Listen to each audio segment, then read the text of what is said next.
시편 119번째 시간입니다. 오늘 말씀은 시편 107편 1절부터 22절 말씀입니다. 21절, 22절 두 절 말씀을 합독하고 시편 107편 첫 번째 시간을 가지도록 하겠습니다. 자, 그러면 시편 107편 21절, 22절 두 절 말씀을 한 목소리로 합독하도록 하겠습니다. 여호와의 인자하심과 인생에게 행하신 기적으로 말미암아 그를 찬송할지로다. 감사제를 드리며 노래하여 그의 행하신 일을 선포할지로다. 아멘. 이제 시편 제5권으로 들어갑니다. 시편은 총 150편으로 되어 있고 전체 5권으로 구성되어 있습니다. 이제 마지막 5번째 책인 107편부터 150편의 첫 번째 107편을 지금 들어가고 있습니다. 이 시편 107편은 하나님께서 택하신 이스라엘을 대적에게서 구속하신 하나님의 인자하심에 대하여 감사하고 찬양하는 감사 예배십니다. 본시 역시 저자는 누군지 밝히지 않습니다. 때문에 그 저작 배경도 단정하여 말하기는 사실은 어렵다고 합니다. 그러나 내용에 비추어 볼 때 이 본시는 바벨론 포로 귀환 시대에 이스라엘의 한 익명의 시인이 이스라엘 백성의 포로 귀환이라는 민족의 이 역사적 체험을 배경으로 하나님께 반역만 일삼을 뿐 그 의로운 점이라고는 하나도 없는 이스라엘을 구원하여 주신 하나님의 인자하심을 감사하고 찬양하는 그런 시로 여겨지면 되겠습니다. 106편도 사실은 포로와 관계되어 있잖아요. 시편 106편은 바벨론 포로라는 이스라엘의 역사 속에서 하나님께서 베푸신 인자를 회상하는 그런 시고, 또 하나님께서 다시 한번 인자하심을 베푸사 자신들을 바벨론 포로에서 회복시켜 주시기를 소망하는 내용을 담고 있었습니다.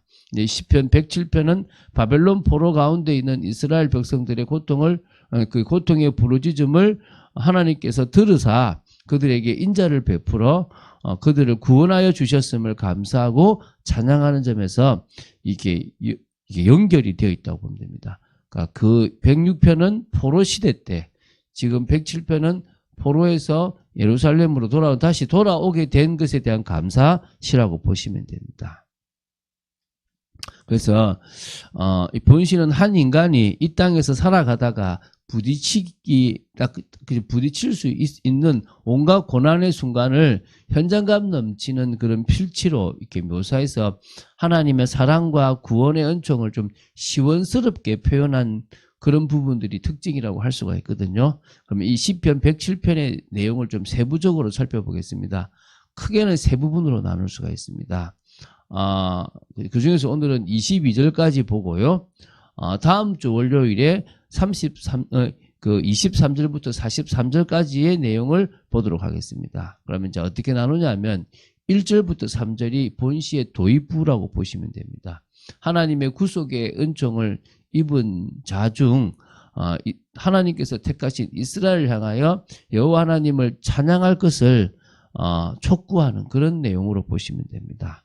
그리고 이제 두 번째가 4절부터 32절인데 이게 이제 본론부라고 보시면 됩니다. 이 본론부를 우리는 또 다시 이제 네 부분으로 나눌 수가 있기 때문에 그 중에서 우리는 바로 이 22절까지만 보고 그 뒤에 부분은 다음 주 월요일에 보도록 하겠습니다. 그래서 그 뒤에 또 33절부터 시작해서 43절까지가 바로 이렇게 결론부에 해당한다고 보시면 되겠습니다. 자, 그러면 먼저 오늘은 앞부분부터 좀 보도록 하겠습니다. 자, 1절부터 3절입니다. 여호와께 감사하라. 그는 선하시며 그 인자하심이 영원하미로다. 여호와의 속량을 받은 자들은 이같이 말할지어다. 여호와께서 대적의 손에서 그들을 속량하사 동서남북 각 지방에서부터 모으셨도다. 그러니까 앞에서 밝혔듯이 이 시는 바벨론 포로에서 귀환한 이스라엘의 한 익명의 시인이 지은 것으로 추정된다고 했지 않습니까?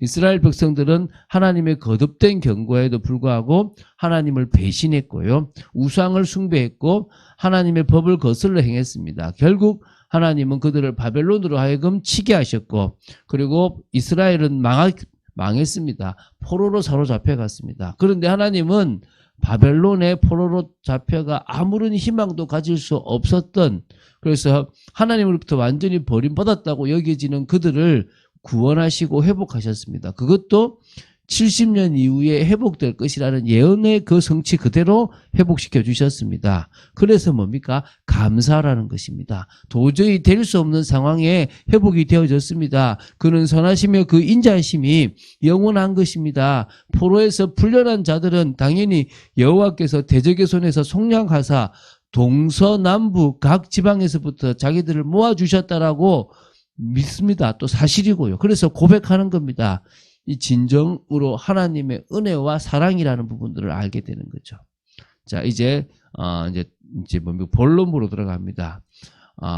이 그 역사 가운데 나타난 하나님의 인자하심과 기사를 제시하여 찬양을 촉구하는 부분입니다. 이걸 네 부분으로 나눈다 그랬죠. 그래서 이 부분을 또 우리가 조금 이렇게 보는데 오늘은 22절까지 보도록 하겠습니다. 자, 먼저 첫 번째가 4절부터 9절입니다. 사막에서 방황하는 자들을 건지시는 주의 인자와 기사를 제시하면서 찬양을 촉구합니다. 뭐 그렇다고 해서 다시 광야길을 걸었다 이 말이 아니라, 자, 이게 무슨 말이냐면 바벨론에서 포로 생활하였던 이스라엘 백성들을 뭐에 비유했냐면 갈 길을 도무지 알 수 없고 먹을 것과 마실 물이 없어서 지치며 결국 죽음만이 소망이 될 수밖에 없는 사막에서 방황하는 여행자의 삶과 같은 것으로 비유를 했다는 거예요. 그래서 지금 그들은 거주할 성읍을 찾지 못한 사람들 같았고 줄이고 목이 말라 영혼이 늘 피곤하였던 것입니다. 너무나 고통스럽고 근심이 가득하여 여호와께 부르짖었다는 것입니다. 그때 그 이스라엘의 고통에 그 고통을 듣고 부르짖음을 듣고 건져주셔서 바른 길로 인도하사 거주할 성읍을 주셨다는 겁니다. 바로 예루살렘에 이르게 해주셨다는 것입니다. 이게 바로 이 4절부터 9절의 찬양의 내용입니다. 결국 이스라엘의 부르짖음을 듣고 구원을 베풀어 주신 여호와의 인자하심과 인생에게 행하신 기적 때문에 여호와를 찬양하라는 것입니다. 9절의 말씀이 참 은혜스럽습니다. 여호와의 그가 사모하는 영혼에게 만족을 주시며 줄인 영혼에게 좋은 것으로 채워주심이로다. 그러니까 여호와 하나님은 자기를 사모하는 영혼에게 뭘 주신다고요? 만족을 주신다는 것입니다. 줄인 영혼에게 좋은 것으로 채워주시는 분이랍니다. 저와 여러분이 주님을 사모할 때 만족해 주신다 그랬습니다. 오늘 그런 하나님을 믿으시기 바랍니다. 두 번째는요, 10절부터 16절입니다. 하나님의 말씀을 거역한 자들을 사하시는 주의 인자와 기사를 제시하면서 찬양을 촉구하고 있습니다. 이 10절부터 16절은요, 특히 10절에 보면 흑암과 사망의 그늘에 앉으며 공고와 쇠사슬에 매였다라고 이렇게 표현하는데, 이것은요, 감옥에 gathin 이 사람들의 침울하고 암담한 상태를 지금 표현해 놨습니다. 바벨론 포로기에 이스라엘 백성들이 정말 겪어야 했던 상황을 비유적으로 표현했다고 보시면 되겠죠. 그러니까 침울하고 이렇게 암울한 상황을 초래했던 그 이면에는 뭐가 있습니까? 하나님의 말씀에 대한 불순종이 있습니다. 또 하나님의 뜻을 멸시했던 그들의 죄악이 존재했음을 분명히 지금 이 시인은 말해주고 있습니다. 그러면서 하나님은 이스라엘 백성들에게 고통을 주셨고 그 고통으로 마음을 겸손하게 하셨던 것입니다.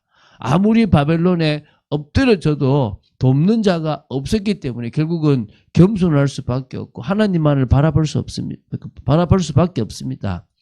그때 그 환난 중에서 여호와께 부르짖었더니 그 고통에서 구원해 주셨다는 것입니다. 감옥에 갇힌 듯한 그런 흑암과 사망의 그늘에서 인도하여 내셨고 얽어 맨 줄을 끊어주신 겁니다. 또 여기서 반복하죠. 여호와의 인자하심과 또 인생에게 행하신 기적으로 말미암아 그를 찬송할 것이라고. 여호와는 그 감옥의 논문을 깨뜨리셨고 쇠빗장을 꺾으셨다는 것입니다. 죄수의 신분에서 자유케 하셨다라고 보시면 됩니다. 자, 이제 오늘 볼 마지막인데 세 번째입니다. 17절부터 22절입니다. 미련한 자의 범죄와 죄악을 사하시는 주의 인자와 기사를 제시하면서 찬양을 촉구하고 있습니다.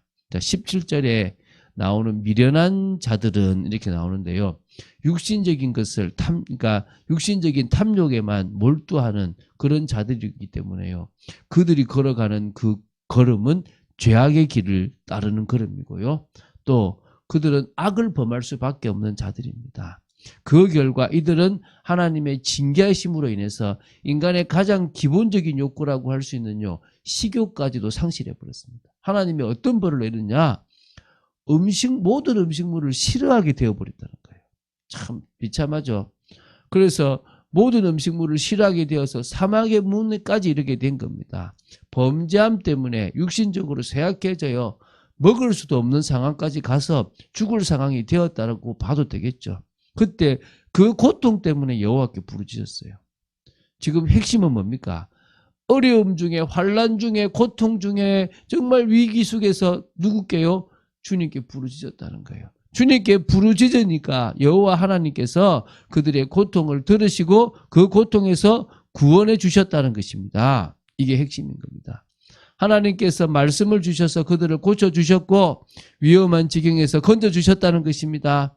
하나님은 고통받는 자들에게 선지자를 보내어 그들을 위로하는 말씀, 그들을 회복하는 말씀, 소망을 주는 말씀을 베풀어 주셨다라고 보시면 됩니다. 그래서요, 죄로 인해 혹독한 고난 중에 버려져 있던 그들에게 하나님의 말씀은 회복에 대한 소망을 주었을 것이고요.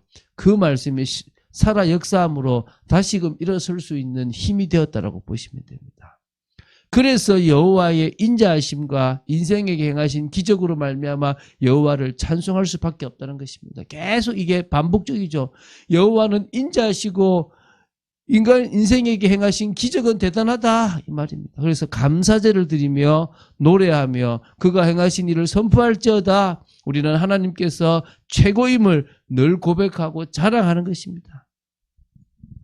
23절부터 43절까지는 다음 주 월요일에 보도록 하겠습니다. 결국 여호와 하나님은 부르짖는 자의 기도를 들으시는 분이십니다.